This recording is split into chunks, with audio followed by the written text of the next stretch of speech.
On the edge, a human-altered story. The curator was squirming under the pressure. But why a human? The ship simply needs a few adjustments. The committee were unimpressed. You have been flying that ship around for 30 years. The humans have a soft spot for us, ever since first contact, and are willing to provide an engineer for practically nothing. Frankly, it's your seniority in the service and the age of your ship that brings you here. Allow the human do her job or retire. We are tired of hearing about your fear of omnivores. She isn't going to eat you. She promised in writing. Clear? The library ship. Dianwar was moving through the Edge systems, following its mission of spreading technology and ideas to those too far or too old-fashioned to connect directly with the galaxy. It was one of those projects that sometimes got funding, sometimes not. The ship was serviceable but old. Its latest addition was a human engineer. No one was quite sure why she had ventured so far out, or why she was willing to take the low wages. Engineer Revel was poking about in the engine room. Not one single system had the familiar human-altered sign. Perfect. She was sick of fiddling about with human hybrid engineering. She was willing to take a little time to go back to the beginning, to see what her father had seen when he had arrived in space. Anyway, it had been one of these library ships that had found Earth. Humanity had a debt to them, and a certain admiration. Also, she got a large grant that covered the drop in wages. Sort of community service. She was humming quietly, surrounded by the dismantled converter console when the curator arrived. It stood well back and spoke to the floor. Honorable Engineer, perhaps you would explain. The engine is uncooperative. We are concerned. Revel didn't understand the body language that well, but the expression, shitting himself, seemed to describe her new captain. Save us all from herbivores. She spoke to the floor as well. He would leg it if she looked at him straight, according to her briefing. Honorable Curator, I submitted the work schedule over a week ago. You requested a refit. This is what a refit looks like. We aren't going anywhere soon anyway, according to your diary. The curator stepped back, unnerved by Revel's voice. This is correct, but... His forelimbs waved about. Are you certain you can rebuild all of this? She smiled to herself. If the captain actually saw her smile, she had been warned that shitting himself would be an actual event, not an expression. She could see why she was the first human these people had met, and why she was the first human engineer on board. Honorable Curator, rest assured that I will rebuild it. I'm simply installing the new control systems in engineering before I begin on the real work. If I did it the other way round, this system would be damaged. I will be doing the same for the bridge console. Soon you will have the sort of speed and range that your mission deserves. The curator bristled at the news that the human would be on his bridge, barely restraining himself from spraying the room to establish dominance. He thought quickly. Perhaps you could work on that when we are off-planet. You would have so much more space. A weak logic, but he would crash the ship into a star if the human looked at him at the wrong moment. He had chosen this profession so he could limit his contact with the more aggressive species of the galaxy. Intellectually, he understood that there was no threat here, but regretfully, that didn't help. Revel nodded, then realized she was still looking at the floor. Fuck's sake. Of course, Curator. I have plenty more to do here anyway. The time passed as peaceably as expected on a flying library. Happily, the rest of the crew wasn't as insecure in her presence. She found them endearing. She enjoyed scraping back the years of ancient bodges and permanent quick fixes she uncovered. It was like her student days had come to life, without the drinking this time. She finally tuned the engines. The output was off the charts compared to what she found. Adding 30 years of tech and human ingenuity had transformed the power supply. Now she was itching to get to the main controls. At this point, she had built an entire backup bridge in engineering. Engines? Check. Converters? Check. Life support? Check. Computers? Check. Shuttle? Check. Power supply? Check. Medbay? Check. Still, she waited for permission to take on the main bridge. And waited. The only system she had ignored was weapons. No one had ever attacked a library ship. Nothing to steal but knowledge, and they gave that away free. Fuck this, Revel announced to herself.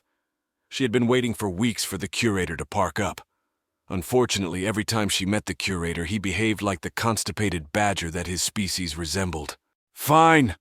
I'll turn the ship into a fucking battleship. Anyone who doesn't pay their library fines is now condemned to death. Revel had done her time in military engineering. They were encouraged to shut the fuck up about this when out in the galaxy. But damn near every human a Xeno ever met had military training. Especially the engineers. Humanity didn't want anyone looking too closely at that, but it kept the informal alliance among the engineers a positive force. She started with the shields. She spent a couple of happy weeks on EVA, something else that had the curator looking like he was dealing with a bag of angry cats when she suggested it. Then she started on the weapons array, such as it was. The curator was still hiding in his office. He knew he was hiding. It was embarrassing. This was his ship. She was no threat, and it was only a matter of time that his behavior would cost him his career. But the human was outside the ship, and he felt better already. He had kept the paper she had signed that promised not to eat him in his pocket for weeks now in case she forgot. It was now so damp and tattered that it was unreadable. He was aware that it was irrational, and that the human might have misunderstood his reaction to her wish to work outside, but the relief was profound. It wasn't in the ship anymore. Perhaps he could keep her busy out there. They had few systems on the exterior, but she seemed enthusiastic. He let the bridge know that his orders were to let the honorable engineer work on all exterior systems. Wending system. Perhaps the galaxy should have been watching. Perhaps it didn't need to happen at all. The wending system wasn't important, just one of the many systems on the edge of things. Its people were subterranean and nocturnal. For the systems that had heard of it, they knew it as a species unwilling to travel in space and unpleasant to visitors. When it began a genocidal civil war, it was so deep and so disconnected from the larger galaxy, no one else even knew it was happening. He who was holy stood in the remnants of the council chambers. His fur was bloody from the slaughter of the heretics. The former president was being nailed to the door as he watched. One of his warrior monks arrived. "Holy One, the victory is ours. Your generals wish to begin the purge. Of course, tell them to sweep away those who defile the minds of our people. Universities, schools, creches. I want them cleansed. We begin anew, clean in the eyes of the gods. No longer will we follow those that seek to live under the sun. Kill them all." Dianwer, wending system. Revel was coming back in after another day's work on the exterior when she was met by one of the friendlier crewmates. She found their monk-like adhesion to titles a bit annoying, but if she was right, he was second scribe, higher than third scribe or something. Fairly important anyway. "Honorable engineer, we have refused to continue this farce. In truth, we should have landed weeks ago. Our poor curator has finally agreed. He asks only that you stay off the bridge until we have descended. He has also agreed to retire. The committee was unimpressed with our recent travels and will find a new curator. We hope you will allow him this dignity, please." She watched the shuttle descend. Apparently, this world was one of the rare ones that didn't value the galaxy much. They evolved underground and, deep down, couldn't give a shit about space. Still, good intentions sent the shuttle down and left her the ship to play with on her own. Finally, she could rip out the antiques and put her new systems onto the bridge. They expected to be gone for a couple of months. Time to rip out the central CPU and replace it with something younger than herself. She rerouted all comms to the shuttle and shattered the CPU with the biggest hammer she could find. She had waited months to do that. Life support rebooted from her engineering console, now to get some real work done. Finally, she rebooted all the systems from the bridge. 2 weeks of work, nearly 20 months of planning and preparation. She connected comms to the shuttle and listened to the screams. She scrambled to take control of the shuttle, activating all the upgrades she had fitted. The locals were attacking from every direction. Whatever was going on down there, she needed to get her people out. Since whoever the fuck was shooting didn't seem to be reasonable, she didn't feel like waiting. They were shooting at a bunch of librarians, for fuck's sake. Who doesn't like librarians? The ship was unarmed, but that didn't mean she had left it undefended. She turned on the shields, normally only activated on entry to the atmosphere. The force field ballooned out, crushing the enemy into a fine paste. Then she boosted them again and they hit the buildings. Sniper fire snapped at the ship until the shields pushed through the complex. It fell over. Oops. She called the shuttle. "Are you okay? What's happening down there?" No response. Either they were hurt or not listening. It didn't take long for her to work out the scenes that had played out. Some of her crewmates had been seized, then beaten and held. Public broadcasting by the new regime had declared them despoilers and spies, shouting to the very stars that this was the penalty for walking in the light. She watched as some sort of show trial took place, accusing the curator of spying, of corruption and heresy. Revel took full control of the shuttle. Wherever the pilot was, he wasn't in control. She scanned as much as she could, trying to identify the attackers. They just looked like locals. No uniforms. Some kind of militia, maybe. The shuttle started rising. The curator looked beaten, tired and afraid, but he apparently refused to concede anything. A constant flicker of his lonely figure, surrounded by angry accusers. They didn't broadcast his words, but their anger was clear. So was the result. In an orgy of righteousness, they dragged him outside. Then they secured him to a post and burned him alive, celebrating. They were banning all ships from their fucking sacred dark. Her crewmates that remained on board had frantically sealed the shuttle and tried to contact her. No one else was listening. Maybe in 20 years someone might go looking, or they would stupidly shoot at a passing military ship. Otherwise, no one gave a fuck about their system or a wandering library ship. Revel was beyond angry. These were teachers, the same ones that had given mankind the keys to stars. "Anyone in the shuttle that can hear me, secure for liftoff. This is not going to be pleasant." So they like setting people on fire. She could do that too. She lifted the shuttle off the ground and swung it around, pointing the engines earthward. The flames boiled down, smoke hiding the shuttle. She held the ship over the spaceport and poured flame across the wreckage of the complex, burning any ships she could.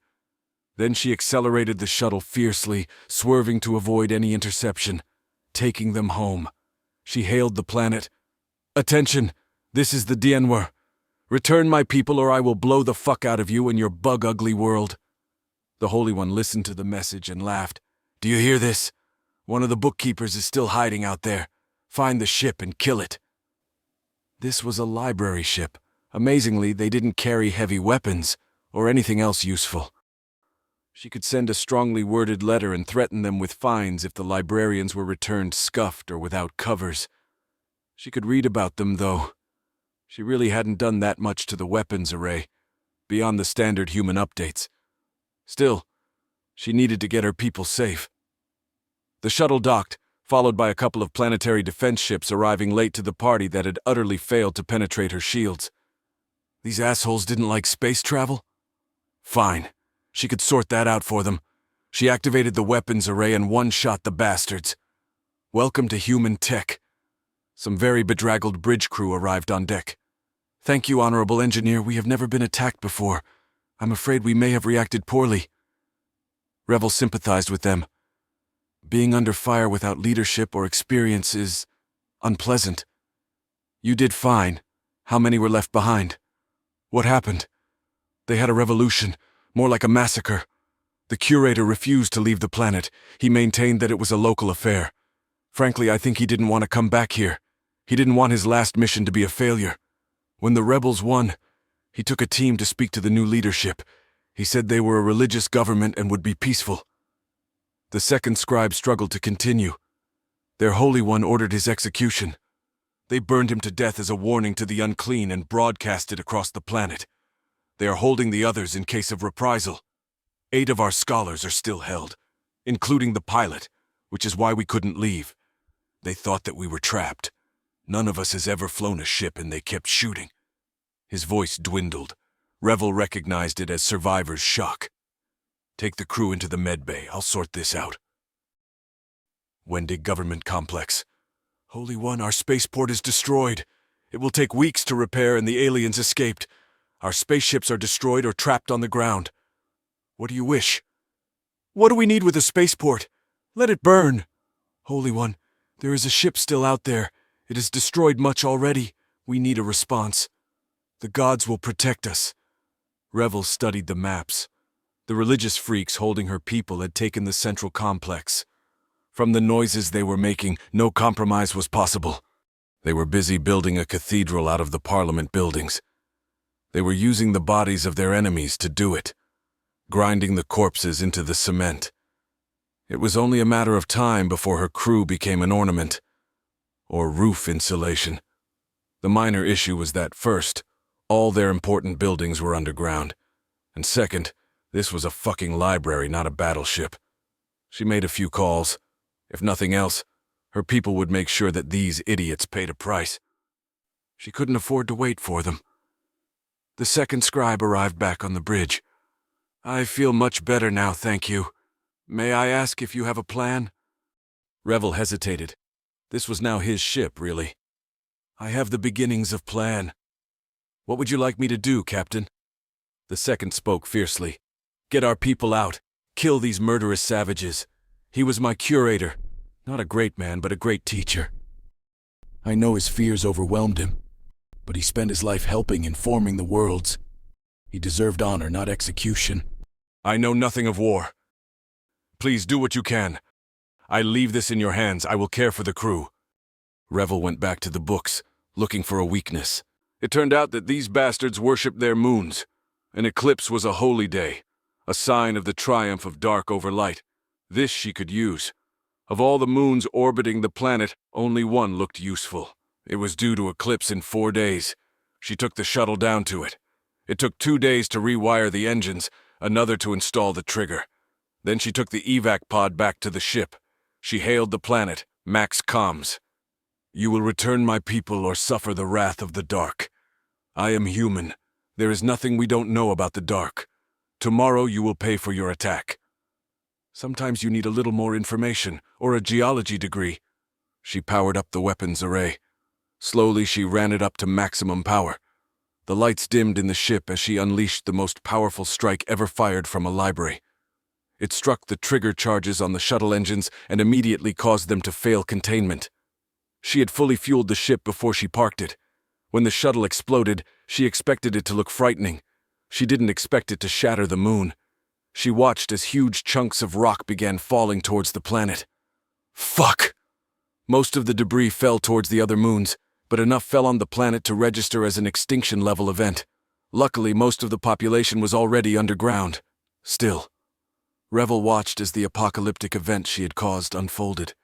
Millions of tons of newly independent rock hurled into the planet. Part of her was childish. Her first thoughts were, "You started it," followed by, "I am in so much trouble," and then finally to action. She called for help. "All shipping. This is the library ship Danwer. An extinction-level event has occurred on the Wending homeworld. Immediate aid required." Then she called Earth. "Hi, Dad. I might need some help. I just dropped a moon on a planet." On Earth, a man not wearing an admiral's uniform stood up in a meeting and told quite a lot of people who were wearing that uniform to shut up. A question was asked. "Yes, an inhabited planet." A button was pressed. The doors on the meeting were sealed. 2 more questions were asked. The Admiralty realized that this was going badly for someone. They were waiting to find out if it was them. "Yes, I'm fine, but I need you to get the Earth out here. We need to fix this. And yes, they were trying to kill me and my crew. They burned my curator at the stake." The Holy One was standing and admiring his half-built cathedral when one of his monks came running. "Holy One, the eclipse, the moon, it's gone. We saw flame. The sky is filled with burning rock." The Holy One turned and snapped, "What nonsense are you ranting? The gods are immortal, as I will be one day." As he spoke, a vast meteor airburst over the cathedral. The surface was crushed down, collapsing the building beneath, leaving only a vast crater in its place. The gods had spoken. A shuttle containing her stolen crew was dispatched to the ship immediately, along with pleas for mercy, declarations of surrender, and requests for aid. The second scribe stood beside her as they watched the planet being pounded by debris. "Are you sure this was necessary? I am unfamiliar with human customs. This seems excessive." "Well, no one is ever going to fuck with a library ship again. Our people are home, and this world is saved from a bunch of fanatics and they will get the help they deserve. But no, this was not my intention." "Are all your people like you?"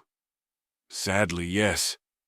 The Galactic Response and Inquiry Team sent an immediate recommendation that humans be forbidden from all weapons control and weapons arrays. It was passed unanimously. Strangely, the humans voted for it too.